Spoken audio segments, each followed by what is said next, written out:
तो हेलो दोस्तों, स्वागत है आपका हमारे चैनल में।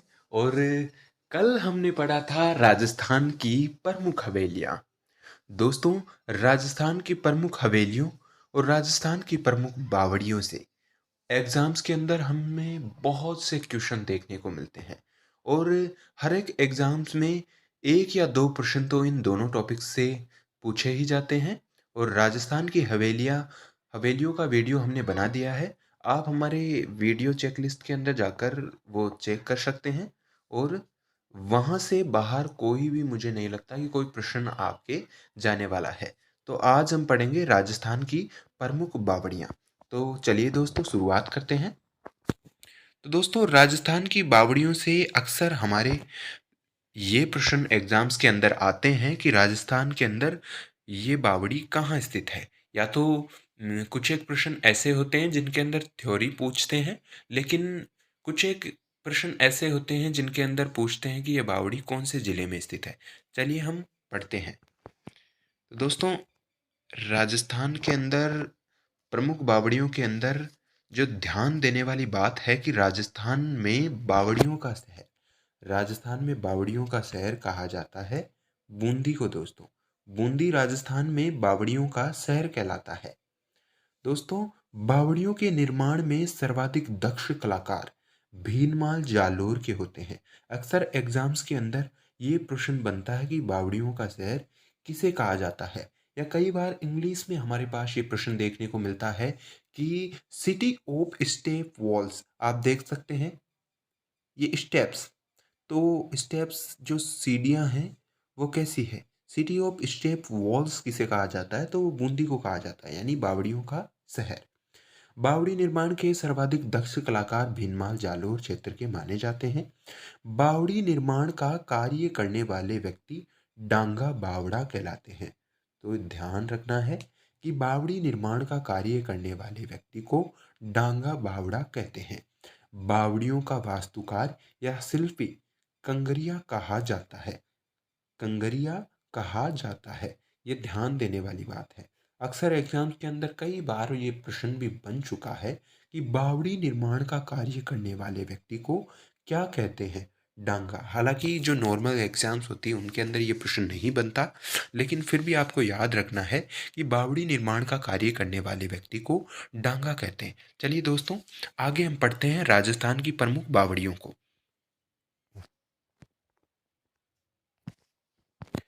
दोस्तों, राजस्थान के अंदर अगर सबसे ज़्यादा बार अगर प्रश्न बनता है तो वो बनता है कि चांद बावड़ी कहाँ स्थित है।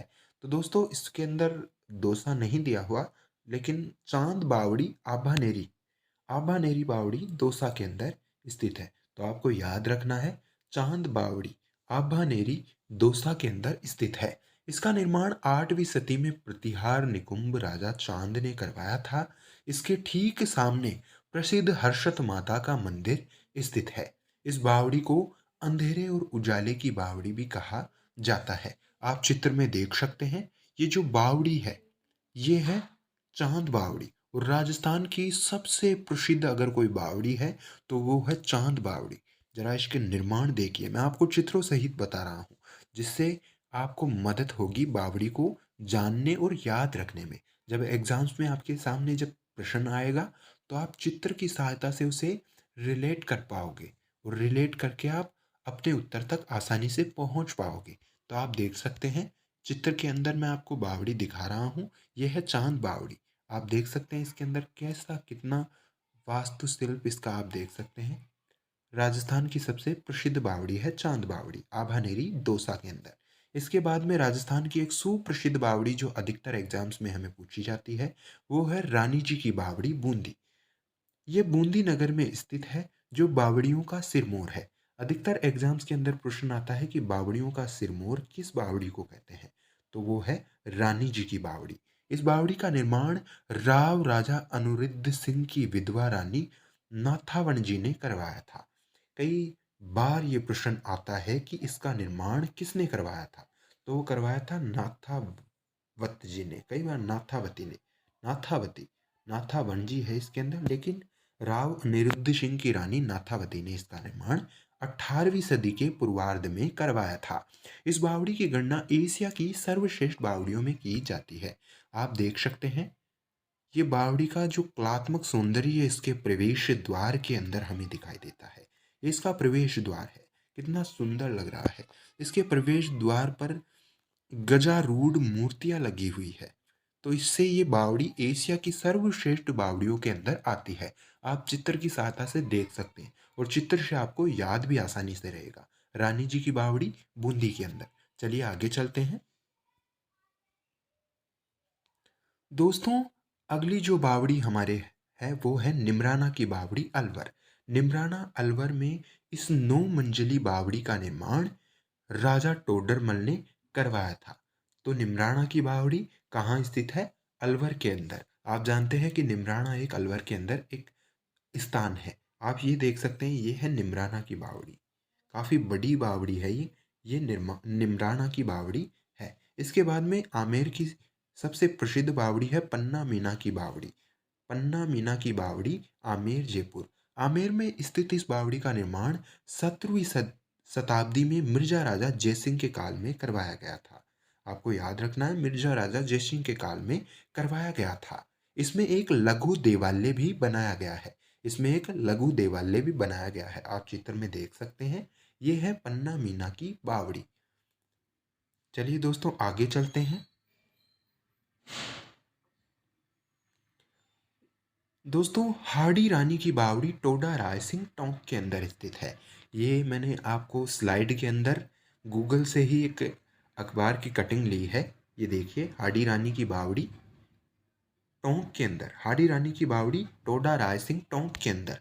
लगभग लगभग 16वीं शताब्दी में बनी हाड़ी रानी की बावड़ी की बेजोड़ स्थापत्य कला देखते ही बनती है। इसका निर्माण हाड़ी रानी ने करवाया था, जो कि बूंदी की राजकुमारी थी। इनका विवाह सोलंकी शासक से हुआ था।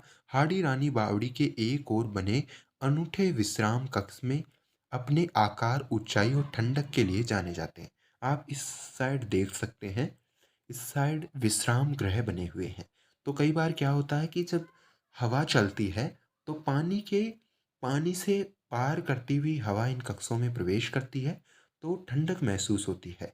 तो गर्मियों के लिए काफ़ी अच्छी विश्राम के लिए व्यवस्था है। तो आप ये देख सकते हैं, हाड़ी रानी की बावड़ी है टोडा रायसिंह टोंक के अंदर। ध्यान रखना है, टोडा रायसिंह टोंक के अंदर। अगला है बटाडू का कुआं। बटाडू का कुआं बाड़मेर के अंदर स्थित है।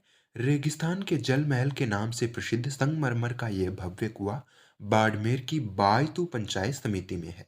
सबसे इम्पोर्टेंट प्रश्न, बटाडू का कुआं कहाँ स्थित है? बाड़मेर। सीधा एग्जाम्स के अंदर प्रश्न आता है। कई बार बावड़ियों के अंदर ये प्रश्न नहीं आता, लेकिन कई बार सीधा पूछा जाता है बटाडू का कुआं बाड़मेर। हालांकि अब इसका दोबारा से इसका निर्माण करवाया गया है, लेकिन ये काफ़ी प्राचीन कुआं है। ये देख सकते हैं आप, ये अभी इसका नया निर्माण हुआ है। तो ये चित्र है बटाडू के कुएं बाड़मेर का। संगमरमर से इसको बनाया गया है, इसका पुनर्निर्माण हुआ है, लेकिन ये पुराना कुआं था, बटाडू का कुआं। चलिए आगे चलते हैं। दोस्तों, ये हैं कुछ और प्रमुख बावड़ियाँ जो हमें ध्यान रखनी है। इनके अंदर भी एग्जाम्स में प्रश्न आते हैं। ये जो मैं आपको टॉप बावड़ियाँ जो मैं बता रहा हूँ, वो आपको याद रखनी जरूरी है। तो दोस्तों, ये है भांडारेज की बावड़ी, दौसा के अंदर। तो भांडारेज की बावड़ियाँ कहाँ स्थित है? दौसा के अंदर। उसके बाद में है बड़गांव की बावड़ी। बड़गांव की बावड़ी कहाँ स्थित है? बारा के अंदर। तो बड़गांव की बावड़ी है बारा के अंदर। इसके बाद में चमना बावड़ी भीलवाड़ा। अधिकतर एग्जाम्स में चमना बावड़ी का प्रश्न आता है, तो आपको याद रखना है कि चमना बावड़ी है भीलवाड़ा के अंदर। इसके बाद में सीताराम जी की बावड़ी, ये भी भीलवाड़ा के अंदर स्थित है। अनारकली की बावड़ी बूंदी के अंदर स्थित है। ये भी इंपॉर्टेंट प्रश्न है, अनारकली की बावड़ी कहाँ स्थित है? बूंदी के अंदर। दोस्तों, विनोता या बिनोता की बावड़ी से प्रश्न देखने को मिलता है, तो ये है चित्तौड़गढ़ के अंदर। इसके बाद में है मांगरेज। मांगरेज की बड़ी बावड़ी, तो ये भी दौसा के अंदर स्थित है, मांगरेज की बावड़ी। तो आपको ध्यान रखना है, भांडारेज की बावड़ी दौसा, बड़गांव की बावड़ी बारा, चमना बावड़ी भीलवाड़ा, सीताराम जी की बावड़ी भीलवाड़ा, अनारकली की बावड़ी बूंदी, विनोता की बावड़ी चित्तौड़गढ़ और मांगरेज की बावड़ी दौसा। चलिए अगली स्लाइड पर चलते हैं। दोस्तों ये है नौलखा बावड़ी। इम्पोर्टेंट बावड़ी है, अधिकतर एग्जाम्स में प्रश्न भी बनता है। आप चित्र में देख सकते हैं और ये काफ़ी इम्पोर्टेंट बावड़ी है नौलखा बावड़ी। अधिकतर एग्जाम्स में ये भी प्रश्न बनता है कि इसका निर्माण किसने करवाया। तो याद रखना है कि महारावल आसकरण की चौहान वंश की रानी प्रेमल देवी ने डूंगरपुर में भव्य नौलखा बावड़ी बनवाई। आप ये देख सकते हैं चित्र के अंदर, ये है नौलखा बावड़ी। काफ़ी पुरानी ये बावड़ी लग रही है। आप देख सकते हैं, ये मैंने जो बावड़ी का जो ऑथेंटिक जो फोटो है वो ही लिया है। और ये है नौलखा की बावड़ी जो स्थित है डूंगरपुर के अंदर, आप चित्र में देख सकते हैं। इसके अलावा है केला बावड़ी डूंगरपुर के अंदर, डेसा गांव की बावड़ी डूंगरपुर के अंदर, झीर की बावड़ी जयपुर के अंदर, और उसके बाद में है चांद बावड़ी जोधपुर के अंदर। ये भी प्रश्न कई बार आता है। एक चांद बावड़ी आंबानेर दौसा के अंदर है और एक बावड़ी चांद बावड़ी जोधपुर के अंदर है। एक अधिकतर एग्जाम्स में प्रश्न बनता है दूध बावड़ी माउंट आबू सिरोही के अंदर।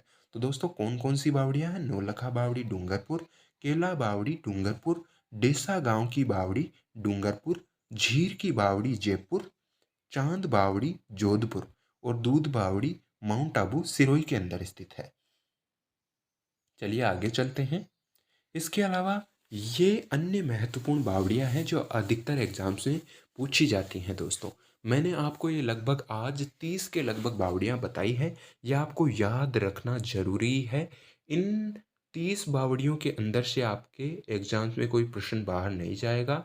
100% मेरी गारंटी है कि इन 30 जो बावड़ियां मैंने बताई है इनके बाहर प्रश्न नहीं जाएगा। तो दोस्तों चमना बावड़ी है भीलवाड़ा के अंदर, ओस्ती जी की बावड़ी है बारा के अंदर, चोर बावड़ी उदयपुर के अंदर स्थित है, मेड़ंतणी जी की बावड़ी झुंझुनू के अंदर स्थित है। मोस्ट इंपोर्टेंट, जच्चा बावड़ी हिंडोन करौली के अंदर स्थित है, नारायणी माता का कुंड अलवर के अंदर स्थित है, बीकाजी की बावड़ी अजमेर के अंदर स्थित है, दाहर बावड़ी अजमेर के अंदर स्थित है, बाईजी की बावड़ी भीलवाड़ा के अंदर स्थित है, मृगा बावड़ी सिरोही के अंदर स्थित है, बीकाजी की बावड़ी अजमेर के अंदर स्थित है, और फूल बावड़ी छोटी खाटू, ये स्थान का नाम है छोटी खाटू, फूल बावड़ी छोटी खाटू नागौर के अंदर। तो एक बार फिर से देख लेते हैं। चमना बावड़ी भीलवाड़ा के अंदर स्थित है, ओस्ती जी की बावड़ी बारा के अंदर स्थित है, चोर बावड़ी उदयपुर के अंदर स्थित है, मेड़ंतनी जी की बावड़ी झुंझुनू के अंदर स्थित है, जच्चा बावड़ी है हिंडोन करौली के अंदर, नारायणी माता का कुंड अलवर के अंदर स्थित है, बीकाजी की बावड़ी अजमेर, दाहर बावड़ी अजमेर, बाई जी की बावड़ी भीलवाड़ा, मृगा बावड़ी सिरोही, बीकाजी की बावड़ी अजमेर, पहले भी हम इसे देख चुके हैं, और फूल बावड़ी छोटी खाटू नागौर के अंदर स्थित है। तो दोस्तों बावड़ियों से संबंधित राजस्थान की जितनी भी बावड़ियां महत्वपूर्ण है वो प्रश्न हमने देखे हैं। सभी बावड़ियों का हमने अध्ययन किया है जो अधिकतर एग्जाम्स में हमसे पूछी जाती है, और इन्हीं बावड़ियों से प्रश्न बनते हैं। अधिकतर राजस्थान के अंदर लगभग 50 से 60 बावड़ियां हैं, लेकिन हमें सभी नहीं पढ़नी है। दोस्तों सभी नहीं पढ़नी है और सभी याद भी नहीं होती। जो मैंने आज आपको बताई है ये याद कर लीजिए आप। असंगत या युग्म में मिलान वाले प्रश्न आते हैं आपके 100%। ये प्रश्न मैं मानता हूं कि 100% अगर कहीं से भी प्रश्न बनेगा बावड़ियों का वो आपके सही होगा।